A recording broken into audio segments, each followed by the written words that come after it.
Welcome to No Question About That. This is the Weekend Pod. I'm Ed with Dominic today, and we are discussing Manchester City 3, United 0. Bloody hell, Dominic. Nothing changes, right? I'm sick. I don't know about you, mate. I am sick to death of being humiliated by those Poznan fuckers. It was... I was going to say it's more of the same. It was completely different, but yet somehow exactly the same as all those previous derby defeats. I said it before we came on air, such a deflating feeling after a game like that. Is it you actually went in today? I went in with a little bit of hope and genuinely thought that I didn't think we would lose today. I thought we'd get something out of it because they haven't been playing well. And Ed, they didn't play well. I actually don't think the City, that was a shadow of the previous City teams that we've seen and that have handily beaten us. And the way that this United team find ways to concede goals just continues to baffle me. I mean, a couple of those second half ones today, and even the ones that didn't go in from Reinders and that one that Haaland somehow didn't score. Just a mess, just a real mess at times. I know we'll get into the weeds why, but yeah, depressing. Well, it's partly systemic, isn't it? And partly just individual error. I mean, the first City goal, you've got Luke Shaw just getting completely done by Doku. He used to be a very good one-on-one defender, Luke Shaw, and I don't know whether he just got completely done and then just kind of wanders back into position. And then Bruno Fernandes just ball watching. I mean, and I kind of, in a sense, I don't blame him because it's really unfair to ask a player to be good at something they're not good at. You've stuck him in a completely different position where he's basically a number 6 and plays long balls. And we know he's not a particularly good defender. At least, he's just not programmed to do it in the right way. Doesn't get in the right positions, just ball watched. Didn't follow the man back. Ugarte sprinted back to get to Doku, but not into the central defensive position. So there's a bunch of individual errors there. And then a couple of certainly the Haaland one when he's run through and the Reinders one that he missed were both it reminded me of that quote where Fulham, after the Fulham game, they're like, we knew there would be space behind their midfield. Actually, Fulham didn't really exploit it. They were just kind of bigging up their own tactical whatever. But here, City really did exploit it. And not even a particularly good City side. No, I think first half I was at peace with what happened because I kind of thought the goal came from a piece of individual brilliance from Doku, who I thought was the best player on the pitch by quite a distance. I know Haaland got man of the match, a couple of nice finishes, but I thought Doku made the difference in that moment where the game was quite tight and United had started quite well. And United's pressing seemed to be actually working in that it was disrupting the flow of City. They weren't able to play through the middle of us, which has been a problem under Amorim, and it was nice to see that we kind of the pressing triggers seemed to be right and that a lot of those loose balls were ending up in the middle of the park and we were getting the ball. But we had no way of progressing it beyond that point. So I wondered whether in the second half we might see a couple of changes to help that. I thought Ahmad was in the wrong position on the left. He needed to be at wing back. I get why Mazraoui started. I like Mazraoui as a player and what he offers, but I don't think he's a wing back. He's not one that's going to get after somebody like, Nico O'Reilly, who's not even a defender, who's not even a full-back. He's just turned into a game where United had to chase because of that Doku moment and because we couldn't break them down. And then that back three, when it's stretched, when there's no midfield to protect it, that's the result we saw in the second half, those chances for Reinders and Haaland and the goals. And it was like, let's bring on Harry Maguire to solve it, which I was completely stunned at. It made matters worse. It's not the problem, is it? We had this problem under Ten Hag where we'd do the jump press, but there was no one in midfield to back them up. Completely different system, same result under Amorim, where we're constantly outmanned. Like every single game we play, basically, it's 2 against 3. And that's why he wants these physical monsters in there. And that's why he won't play Kobe Mainu. And he's got Bruno in there to play the direct long balls for the up, back and through, as the coaches would call it. And, try and build up down the wings. And Ugarte was in there just to try and disrupt, right? Rather than Casemiro, who's been very good this season, but only for an hour at a time. Because, he's looking trim and all that. Nice six-pack he's got there, but his legs don't go for more than an hour. But we just see the same over and over again. And unless we're dominating play, we're extremely vulnerable, especially through midfield. And then because our build-up is so wing-back dominated, when he plays Mazraoui in there, who again, like you, I think he's a lovely footballer, I just would not ever play him at wing-back because he's not athletic enough to get up and down. And so it ends up as a back five. Right? So yeah, it was a back five. It was 5-4-1 so often. And yeah, we had two not proper wing backs, but we had two defensive-minded wing backs. And Dorgu has the problem, the opposite problem, Mazraoui. He is physical, he's fast, he wins the ball, but his end product is hopeless. Absolutely hopeless. I mean, it's shown in his career stats. He's got barely any assists, barely any goals in his entire professional career. And we're asking this guy to be one of the main creative outlets for Manchester United. It's a wild situation. I don't hate him as a player, again, like Mazraoui, but it feels like you say the whole thing is revolving around the wing backs. I don't want to go too system heavy today because I know there's going to be a lot of system chat, formation chat, why United lost. I don't think it is the primary reason why we lost, but there's so many issues with it. And when you Mazraoui and Patrick Dorgu as two of your main creative outlets, everyone in football can see that that's a problem. Yeah, I agree with you. I mean, there will be a lot. We'll do the tactical pod tomorrow as well. The system, I think, gives United a ceiling. And, I mean, 3-4-3 has won the Premier League under Conte. Although I'm not sure you'd even call it a 3-4-3 with Conte. Often it reverted into a 3-5-2, to be honest, and he was an outman. But they were a dominant team. And I think it does work. And you can see in Amorim City Sporting side as well, when they're dominant, they're very dominant. And they have all those overloads in wide areas all the time. And so that's United's weakness. We just can't dominate in midfield and we're not good enough in the rest of the pitch. And like the focus is on the wing backs and they're not quite good enough. Like, honestly, you know, we're just not quite, there's promise. Maybe Ahmad can be converted there. Maybe Dorgu will find some end product. It's just not there yet. And then we've compromised some of our best players. We're not playing Kobe, who is a player who would very much help us through central build-up, but we don't do that.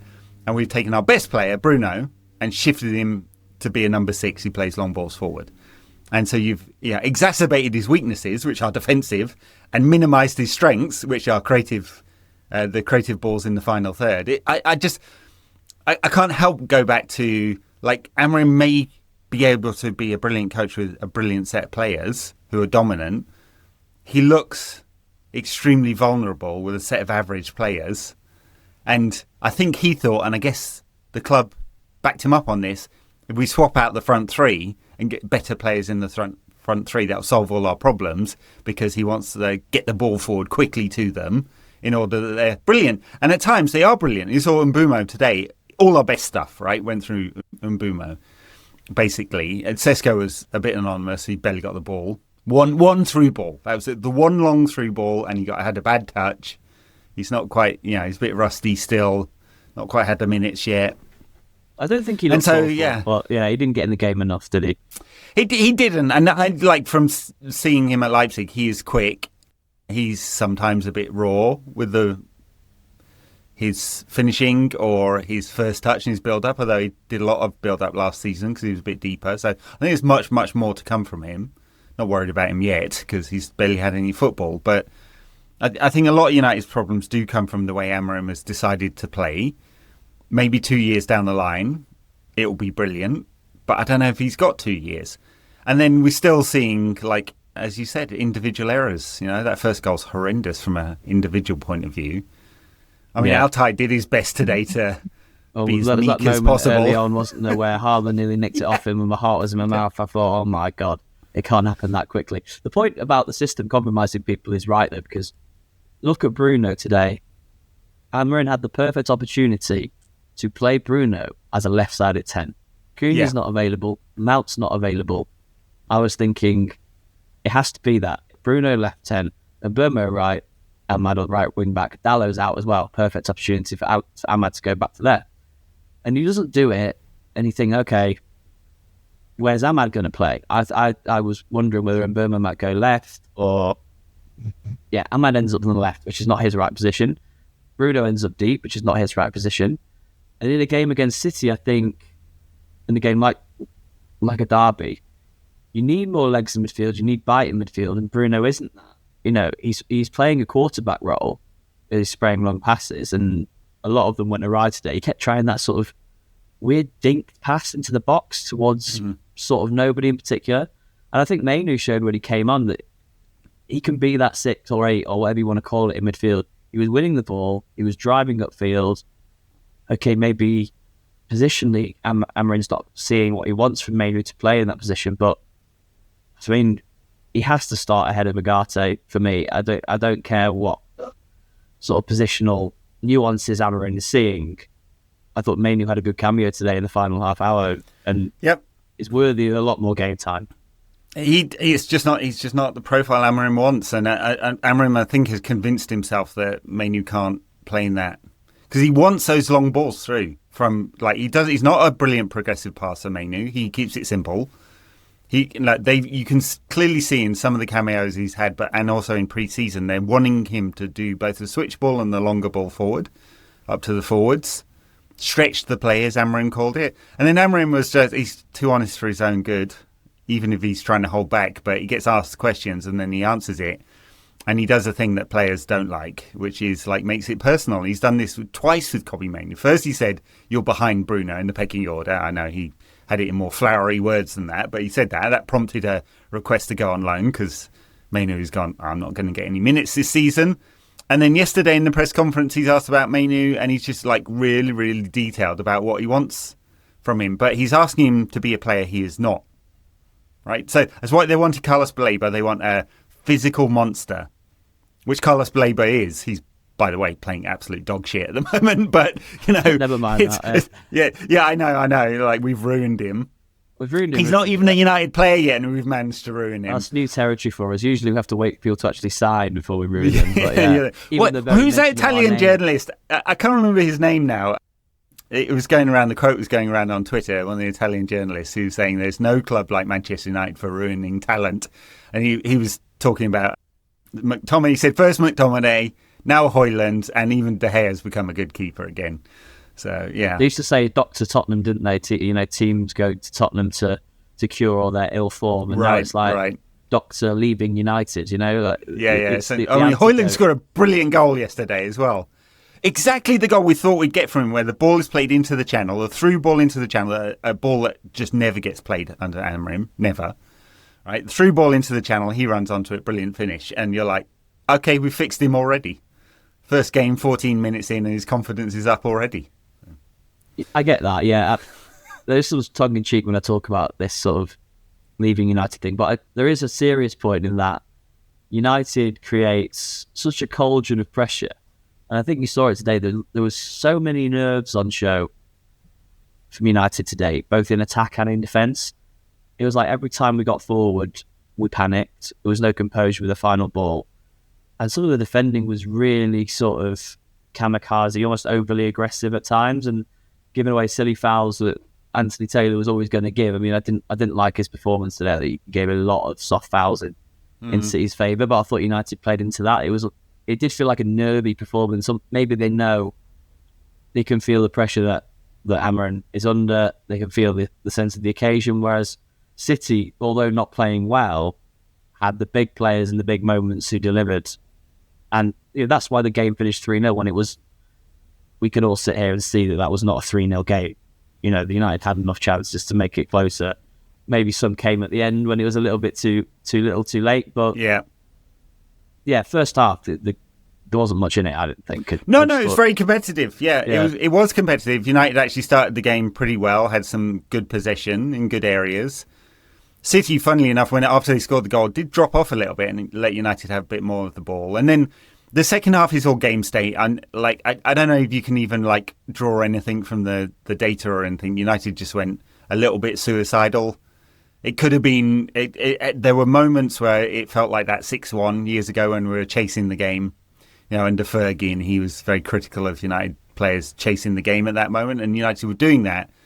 And so that second Haaland goal and the Reinders miss were both through balls from the halfway line. The runner came from the halfway line basically. So we did push forward. We had those two chances from Mbumo and Casemiro at the end, which juiced our XG somewhat or should have been goals, basically. Yeah. Because they were both, I think it's a 0.58 chance from Mbumo. It's about as high as you can get, apart from a penalty. It sort of hit him, though, didn't it? It came at him very quick. XG sometimes doesn't quite work because it doesn't take that into account. Yeah. XG is an aggregate model, not an individual moments model, really. Yeah. And then Casemiro as well. I don't know how he misses that because he's unmissable. onside. Yeah, that was ridiculous. The key moment of the game was actually Donnarumma's. Well, a key moment in the second half was Donnarumma's save from Mbumo. I mean, that was an outstanding save, and that's why so many people were calling for United to cough up and pay the 300k plus a week wages for Donnarumma. Plus. I understand why the club didn't do that, but at the same time, that is an absolutely clutch save from a clutch goalkeeper, and that's why he's gone straight into the City team, and it will improve them. You know, in the way that Altay Bayern did, it does not improve United. In fact, it makes them quite a lot weaker. Yep. No, I mean, we didn't do the deal because of the money. He might not have come anyway, given that.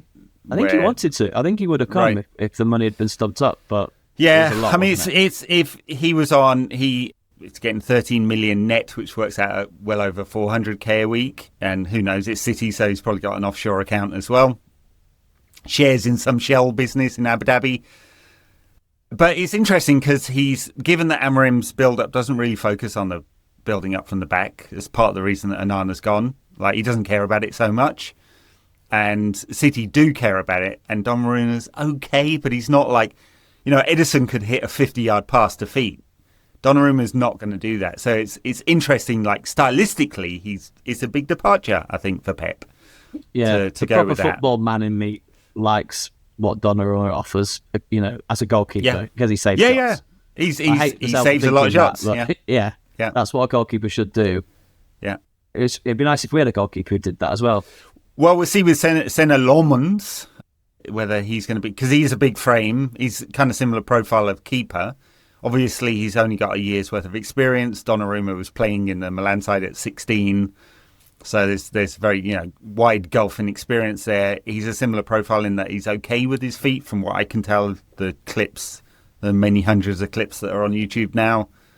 Okay with his feet, very dominant or proactive aerially, you know. So I wonder how long it will take before Amorim will play him. Or maybe he won't, because he's a club-bought player rather than an Amorim-bought player, and sometimes coaches don't like that.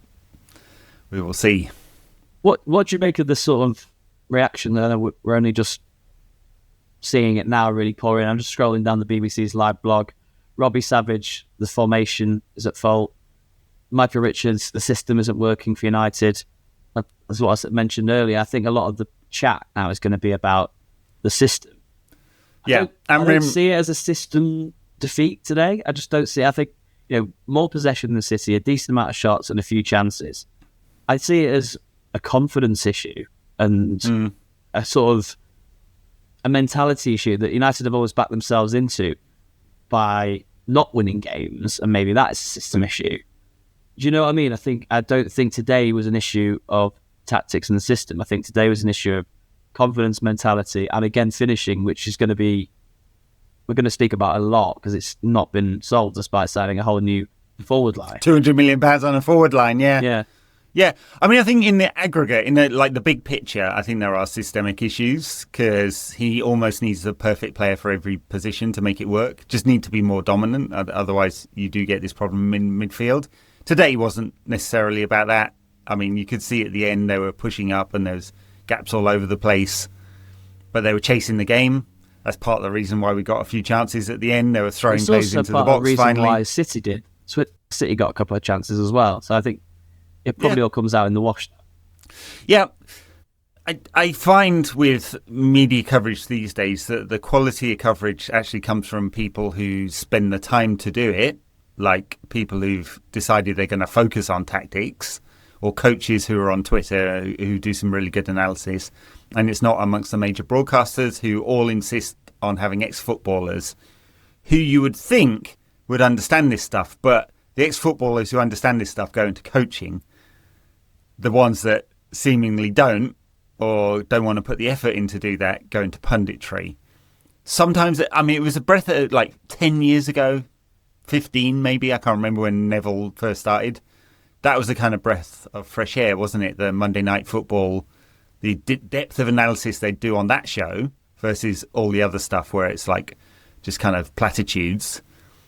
But I feel like they haven't progressed from there, and there's just so much more detail amongst people who, like, even if you like log into the coach's voice and watch their videos or the analysis pieces, it's so much better than stuff you get on the mainstream TV. platforms. Yeah, it's funny you mentioned Neville. There was a moment today where you probably won't listen to the English commentary, but Peter Drury asked him what he thought about the result in the game from a United perspective, and Neville basically just went and didn't say anything. For a couple of minutes was just wordless. And I thought it kind of summed up where I think a lot of United fans are at, as well as being a poor piece of analysis from a pundit who is far better talking about other clubs rather than Manchester United. I've always thought Neville's so good talking about every other club, but is either way too harsh or way too lenient on United and can never get the balance right. But he also did some sort of where I was at, in that I don't really know how to feel. You know, I've seen us play a lot worse than that against City and get results. And I've also watched a performance where we could probably have played for hours and hours and not scored. So I really don't know what to think. I don't want us to be a counter-attacking sort of team of moments where we have 10% of the ball and win 1-0. But also those moments were quite good under Oli at the Etihad. And Amorim doesn't seem capable of producing that sort of a rousing display, if you know what I mean. Yeah, I mean, he had that one big result against City in the Champions League where they did only get 20% possession and then just banged it long to Gyökeres, who ruined City. Yeah. So if you watch that back... last year, of course, but there was a lot of elements of luck in that as well. Yeah. I mean, I think like we could go deep on analysis. My prevailing thought is, one, I'm sick of City humiliating us because it happens over and over again. Pep was crowing beforehand going, well, ever since I've been here, we've been better than United. Unfortunately, that is true.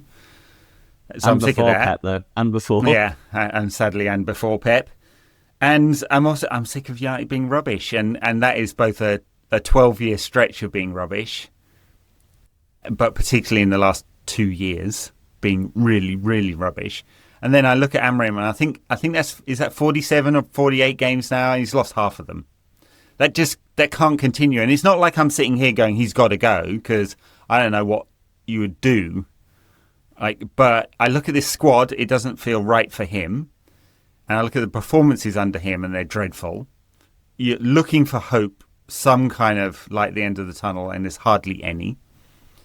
The club and him obviously decided that they just needed to get better players to fix it, but haven't fixed any of the systemic issues, which, agree that is not really the reason we lost today. Although, so much, I'm kind of like, where's the hope? Like, what can we cling to?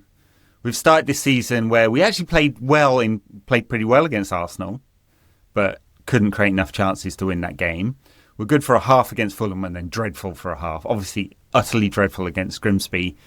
And then good for an hour against Burnley before the substitutes changed it completely and it was totally chaotic basketball stuff at the end. And I'm just like, well, if that's the pattern we're going to get for the rest of the season, we've got some tough games coming up until the Spurs game for the second international. That's November. We'll lose half of those games because that's what we do, lose half of those games. We'll be 15th in the table. I think we're probably around about there now. And we'll be on 8 points and it's going to look dreadful and the pressure is just going to be overwhelming. You had the gym there today.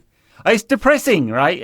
I'm finding it really hard to find the bull case on this one, right? What is, like, make an argument about how it's going to get better. Like, 'cause it's not going to magically bring in another player right now. So we got to get more clinical. Our XG isn't bad. We are creating some chances, and we are dominating periods of matches. This is like, I'm Mr. Brightside here. I'm really looking. Yeah. The most red-tinted spectacles you can possibly look through. If Sesko gets up to speed, and we provide chances for him, and Bruno looks like a real player, Cunha comes back. They've got to produce that front line has to produce. And I know you said the solution, and this has always been the solution post Ferguson, spend money, bring players in, change the players, get better players, hopefully. But, this iteration, there was nothing wrong with them before they came to United. Cunha and Burma put together 35 league goals between them last season. Sesko, one of the hottest striking properties in Europe, still a young player, scored a hatful of goals for Leipzig. It has to work. A good manager like Ruben Amorim has to knit it all together. Maybe we end up 2 months down the line, the system chat doesn't go away, and it's decided that the system has stifled these players so much, and Amorim has to go. I don't want to see it that way. I think it has to be given time. We have to not, maybe, as hard as it may be, we have to not judge ourselves on these games against Manchester City away. They're one of the best teams in the Premier League, have been for years and years. We have to judge ourselves against Fulham, Burnley, Bournemouth. We have to beat those teams. That's been Amorim's principal issue, is that he cannot beat those mid-ranking sides. Our record against them is absolutely appalling. The system our record against everyone's appalling, but yeah. Even against the big teams, we occasionally get the odd result, and have done under a succession of managers post-Ferguson. The real issue now is the games that will come up against the mid-ranking sides. Can the system work against them? Can we dominate? Can we create? And can we finish against them? Yeah. If we can't, well, it should do. If we can't, is cooked. Absolutely, yeah. I mean, no, you're right. Like we should be able to dominate against those mid-ranked sides, and we've got good players who do score lots of goals, and we've already seen with Cunha and Mbeumo, they are high quality players, right? No problem with, although it's had this weird thing of like shifting Bruno back, and I'm not sure that is good for him or the team. They are two brilliant players, and I'm glad they're in the team and in the squad, right? No problem with spending the money to get high quality players in. And Sesko, I've seen enough to believe that he will be a good high quality player. So yeah, we've got to batter those mid-ranked teams. I even think the quality from, let's say, 5th or 6th downwards is not that great. Like Chelsea, it's unclear whether they'll be a good side or not. You look at their 11 yesterday and you're like, they've spent £1 billion in the last 4 years and that is it. Yeah. Obviously, Arsenal, City and Liverpool, I think, are going to be the top 3. I'd be really surprised if that is not the case. I mean, City will see, but there's something in there, right? And that, especially with Rodri back, it kind of knits the team together. Below that, though, Newcastle didn't get the players they wanted. Aston Villa had to sell because PSR issues. Brighton haven't started the season well. We'll see whether Hertzler can hang on to his job. There's opportunities for United to... We should be aiming. Like, if we're below 6th, there's a massive, massive problem at United because you look at the players we've got in the squad. That is good enough to finish 6th in this league. That's a European place. That's got to be what we're aiming for. And so the pressure starts to build when you're like, are we going to get too far away from that? And it's stupid. It's September, right? There shouldn't be pressure. But Amorim's got zero credit in the bank at all. Apart from him being a nice bloke I'd love to have a beer with. Like, his results are dreadful. He dresses well. He does dress well. And the new Adidas rigs are great. Yeah, I want one. Chef's kiss. They all look great this season. This Don't one... Pile more money into the This is pocket, lovely. But... This is really, really nice. Fantastic job. Yeah, great. And the kind of grey with the yellow bomber jacket he had on today. Love it. Love it. He looks fantastic. I don't really like the thing he does with the kind of... I know it's a thing. He does the ankle socks with the slightly short chino. Ankles on show. Ten Hag did a bit of that as well, didn't he? Yeah, I know. Favors. Ten Hag looked even more stupid. At least Ruben can pull it off because he's kind of cool. He's a bit better looking, isn't he? He's better looking. He's got some riz, no doubt. Like I'd love to have a beer with him. Clinging onto then, Ed. Nothing to do with the football. I want him as my wingman. Is what I'm saying. That's a positive. Yeah, that's a positive. He's a nice bloke. He's charismatic. He's a bit too honest, heart on the sleeve sometimes. I do wish he'd sometimes pull back from that. A little bit of emotional regulation. It sounds like therapy talk. It's not, but it's just like sometimes he's a bit too much of that. But yeah, I like him as a bloke. I didn't like Ten Hag at all. He had no charisma. I mean, the stuff with Ten Hag and Leverkusen is hilarious because he seems to have pissed absolutely everybody off at that club. Everybody, including the nutritionist. That build report was amazing. He's got no personality. He never able to warm to him as a result. Amorim is not that. I want him to succeed desperately, badly, desperately. But you can't win 25% of games and lose half of them as United manager and go on forever, right? There will be a limit to this at some point. I don't know what the limit is, but it can't be another season where United finish between 10th and 15th. It can't. Amorim said a storm was coming, didn't he, after his first few games? I didn't think the storm would last this long. It's really It's like the big red spot on Jupiter. It's been going on 300 fucking years.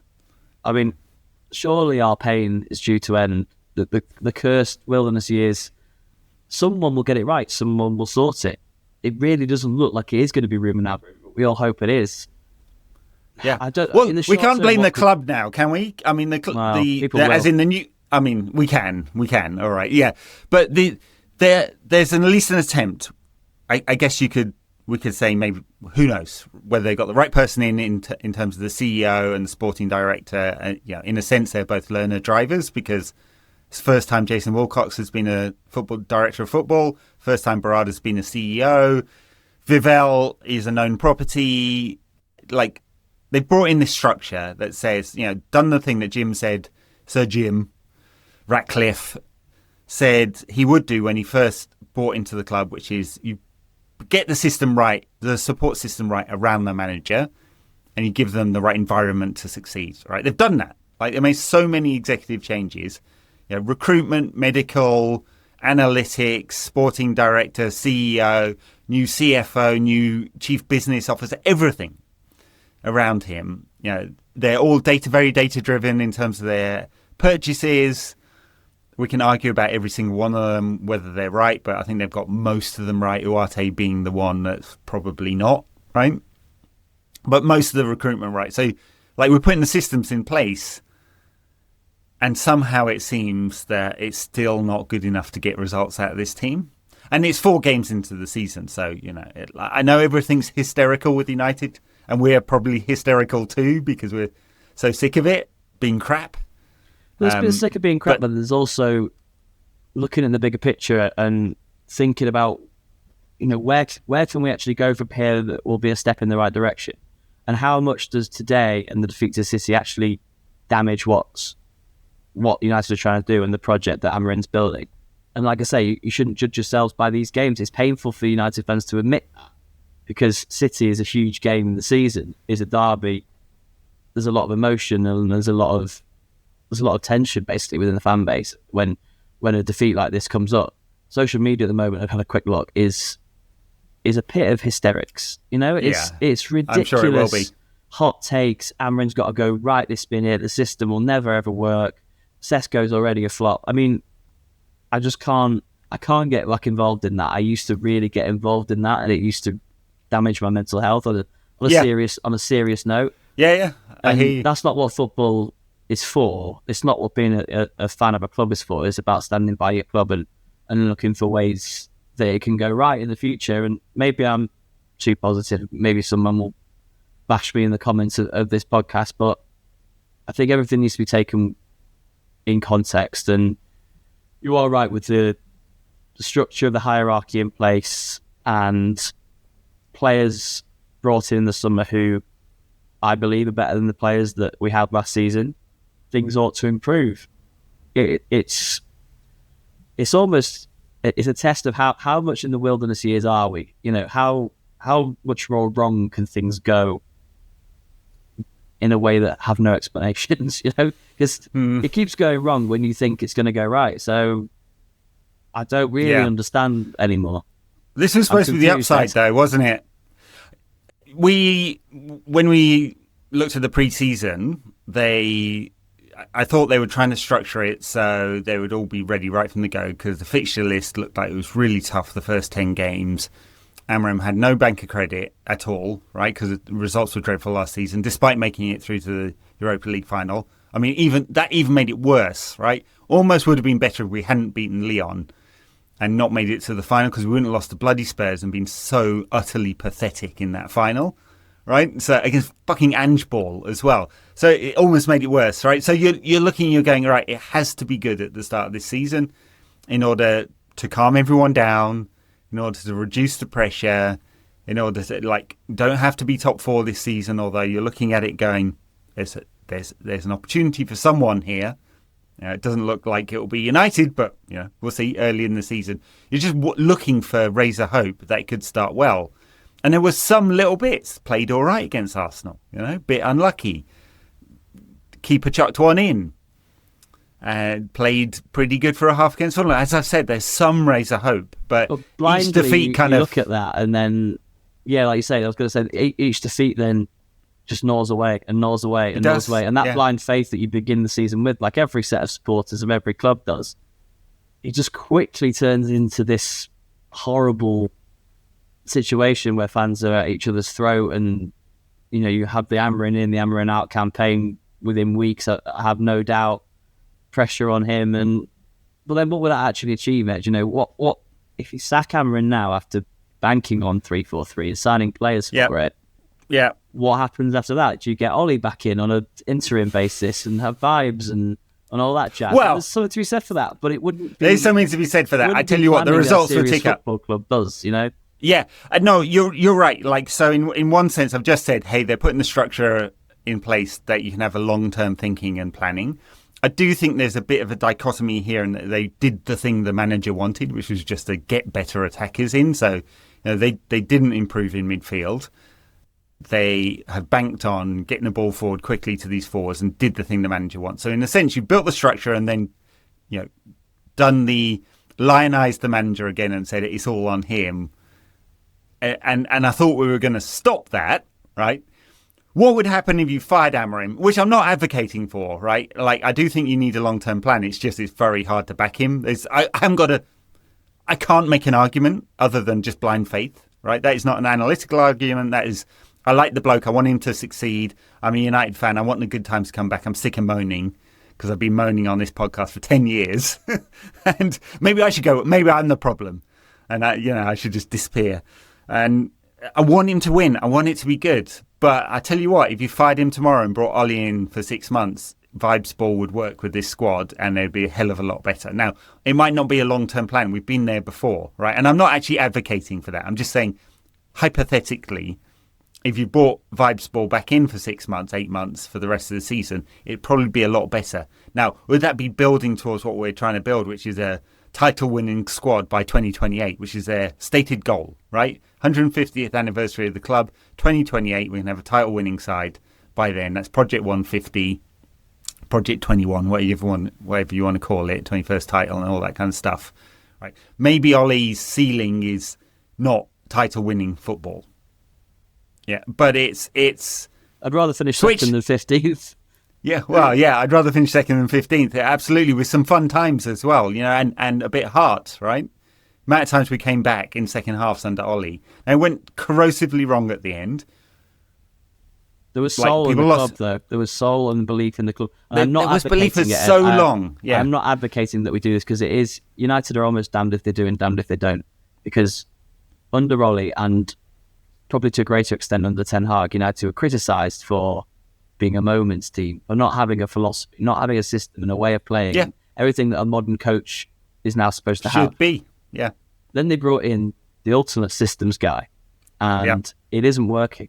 Or maybe the alternative way of looking at it is it's taking a long, long time to work. 31 Premier League games and 31 points with a minus 13 goal difference.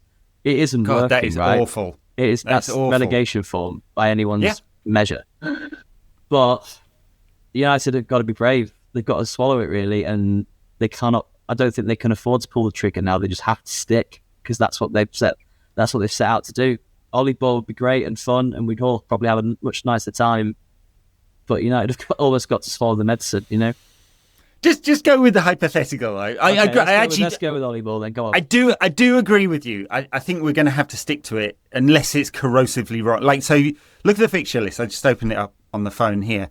Chelsea, Brentford, Sunderland, Liverpool, Brighton, Forest, Spurs, right? That's before the next international break. 18 points. No. I mean, that'd be all right. That'd be all right. But it could be 6 points. Yeah, more likely.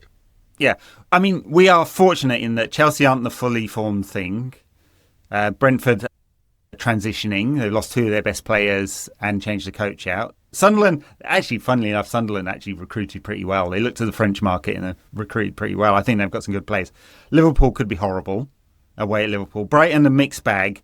Forest obviously changed, which is madness. Madness! Madness! I got real criticism from some Forest fans on Blue Sky for having the temerity to suggest that Ange Postecoglou's style of play is not very well suited to this Nottingham Forest squad. Not in the slightest bit suited. Not in the slightest. It's one game, but he was asked about it, and he said, "How long will it take?" He's like, Wednesday. He said Wednesday is when we'll see Ange ball. We saw some of it yesterday against Arsenal. They're pushing really high. When they beat United in the Europa League final, he compromised on Ange ball so much completely to get that result. He did, yeah. And then it was, it's just who we are, mate. I've lost a lot of time for him. I liked him at first. I found him very entertaining and quite fun. His football was fun. And then he and the Premier League just seemed to really fall out with each other. And it became quite wearing quite quickly. And I don't think this is going to go well at Forest. There's a little early prediction for you. No, and I like him, but I don't think he will do, because you couldn't get a bigger dichotomy between the two systems than Ange ball and what Forest played under Nuno. Which is Marinakis wants attacking, creative football and success, which is a kind of interesting mix for a club of Forest size. Only 2 years back in the Premier League, their budget is about mid to lower third ranked amongst Premier League sides. They shouldn't compete. They completely, overperformed under Nuno. He's a very good coach, but is quite negative in his systems and all of that kind of stuff. But anyway, back to the hypothetical. The reason why I ask, right, is you would suddenly, it's not just about the vibes, it's suddenly you would not compromise on any players, right? You could play players in their right positions. I think the only one that would be a concern really would be left back. You'd be probably asking Luke Shaw to go there again, because I'm not sure Dorgu, you'd want him to be playing a traditional left back role, although he played there a lot for Lecce. That might be a question, but everyone else would be in their right positions. Yoro's fine in the back four. De Ligt's fine in the back four. You'd be playing, two of Menu, Uarte, and Casemiro in the centre of the park. It's all right. Yep. Menu is the linker, and one of Uarte and Casemiro is the defensive player. Cunha and Mbumo as wide forwards in a 4-2-3-1. Totally fine. Yep. Totally fine, right? Cunha's Mbumo, I'd have no problems with that. He'd be totally fine in that system. Ahmad is your backup. Ahmad is your backup. Cunha's more of a linker. It'd be interesting whether him and Bruno are getting each other's zones there. Bruno moved to 10, and Sesko's the forward. You've immediately got balance, right? Apart from the vibes ball, you've got balance in where you wouldn't compromise on all these players out of position, which is what Amorim's doing, because he needs the perfect player in every position. So the results would tick up immediately. Right, you play transitional football against the big teams, you throw men forward against the weaker ones, and you probably get 4th to 6th. Would there be a ceiling? Sure. Yeah, fine. Right? Or we stick it out, which is, I think, what we're both saying. It's a podcast, so we can be a bit more lengthy and analytical in our thinking than you would be on Twitter. We stick it out, and not enough changes that we don't stop losing games. And our ceiling is 10th or something this season. Would we accept that, right? Because I think the pressure would be overwhelmingly too much to accept a 10th place. Yeah, another having season. Spent £200 million, having dumped, for good reasons or bad, whatever, make your arguments, having dumped some players who, an academy player in Rashford, an academy player in Garnacho, probably they had to go for different reasons.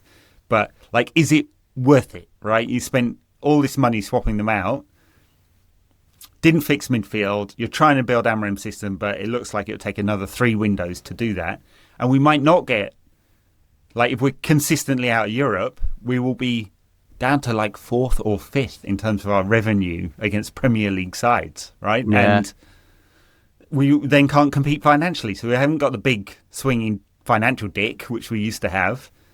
We've got a manager who's so beholden to one system that we have to have perfect players for it to work. I mean, that's the real bear case, isn't it? That it's impossible. You just need so long to make it work for him. And United fans will not.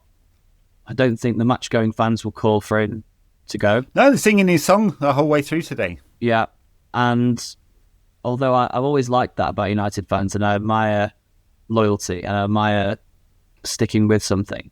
Like you say, it is blind faith. I always think in these situations, hypotheticals, if you like, what would a Real Madrid do? A seriously big club who are ruthless at every turn and who just want success and just want to be the biggest and best on and off the pitch. There's no way they stick with the manager for ages and ages when it's not working in the hope that his system finally clicks, in the hope of building a project. They want to win the league every year, and if not every other year. And if they don't, it's a disaster. And I don't know why United can't hold themselves to the same standards. Sometimes I really wish they did do. And when people talk about how much United have chopped and changed managers since Fergie, I sometimes think that they haven't chopped and changed enough and haven't been ruthless enough and haven't just chased success at every turn because it's United. That's half of my brain thinking that, right? That's maybe I don't fully believe in that, but that's a hypothetical. I think maybe United should go after this ultra ruthless strategy. And Sir Jim Ratcliffe has been ultra ruthless, but with the canteen staff and with the tea ladies and with all these other aspects of the club other than the manager. The manager gets time and faith and backing. Everyone else has gone. The staff have been trimmed and all that. It doesn't. Well, they've feel been like ruthless with both Nice and Lausanne. They've been pretty ruthless with managers, firing managers. So, I mean, it wouldn't totally shock me if 1 week, I'm not saying it's going to be tomorrow, Sir Jim just, the patience goes. And he is apparently way too close. And I don't want him, like, fucking ex-private equity oil magnate type person. What does he really know about football? Not much, right? It's like I mean, you and I are closer to football because we watch it, talk about it, write about it all the time, and we would not be good CEOs of Manchester United, I would suggest. Maybe you would be. I don't know. Who knows?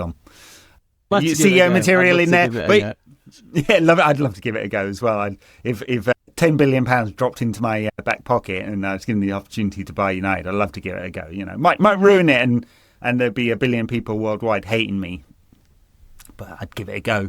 But he's closer to the football operations side of things than I'd like him to be. This happened at both Lausanne and Nice before he ended up stepping back and he put management teams in place to run it themselves, right? But they were pretty ruthless. So it would not shock me if on a Monday after we've lost 2-0 to Sunderland at Old Trafford that we get the press release that Ruben Amorim has been relieved of his duties, right? Because at some point, that is how he's got where he is, right?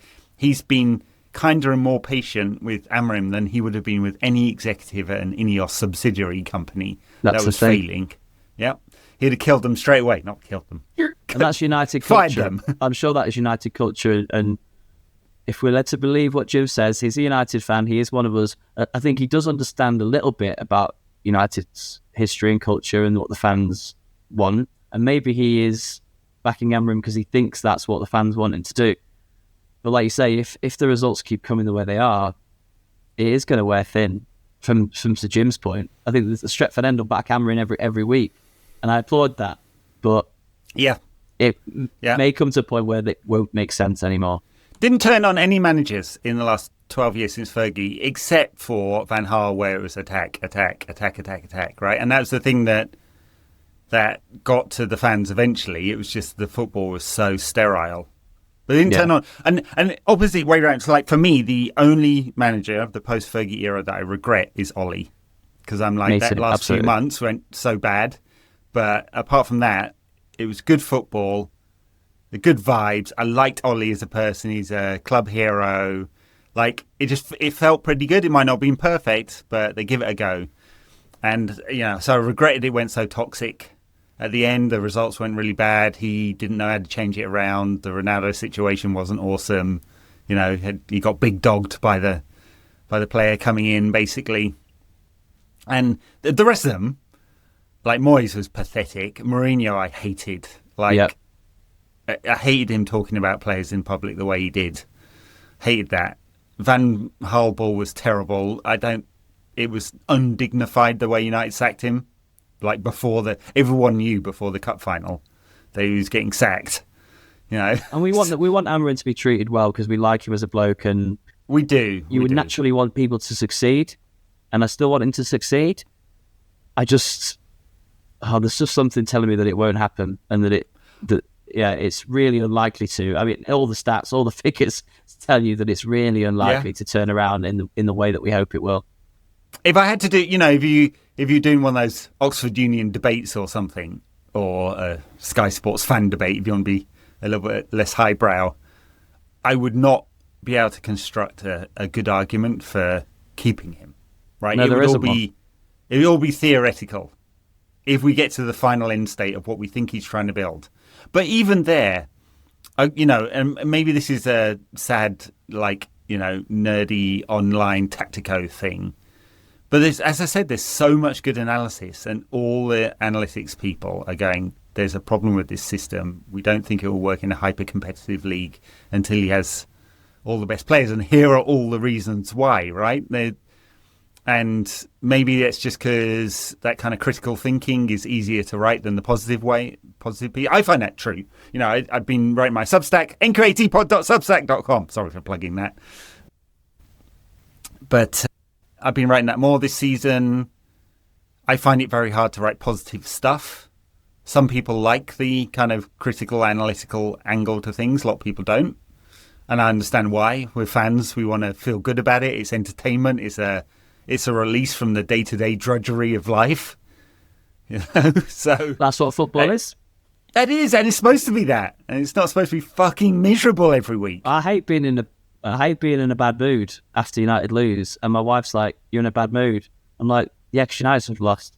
But I hate myself for doing that because it's just football. It's just a game. Why is it ruining my entire Sunday that United have lost?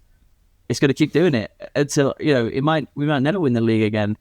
Who knows? Oh God! Don't say that. No, I've gone through the whole gamut of emotions in this podcast, Ed. It's just been one of those days. We've got a good few years left. Positive to we're never winning again. So where from here? Dear. Should we talk about cricket instead? England bashing 300 in a T20. Yeah, that was pretty good. Oh dear. All right, well, we got a week off. There's no football this week, so we get to moan about United all week long. I don't know whether I think it actually helps when you had 2 games a week under Amorim last season, because you could then drop it and move to the next thing, but we don't even have League Cup football anymore. We get to watch all our rivals play in the Champions League and Europa League and Conference League, and we're not in any of those competitions. No. It's going to be a heck of a long season if we keep losing and waiting for a week for another game. Oh God, it's going to be awful. This is what it's going to be. Well, okay, so no midweek game, home to Chelsea next week. We'll do some proper preview later in the week, but how are you feeling about it? Alejandro Garnacho coming back to Old Trafford, it's kind of written that he's going to score the winner, right? Well, it was had a little bit of a wry smile watching Match of the Day and watching Garnacho not track his man and completely be at fault for Brentford's equaliser on Saturday night. I had a little smile about that, but he was sort of involved in one of the goals, wasn't he?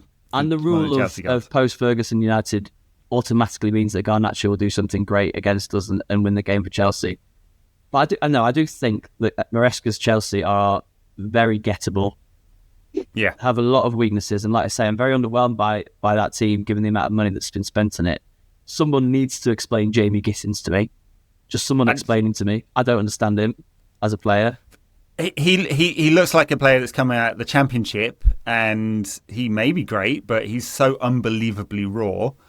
And they paid £15 million more than they paid for Alejandro Garnacho. And I know there's reasons and the bomb squad, blah, blah, blah, blah, blah. But yeah, you look at the two of them and you're like, bloody hell.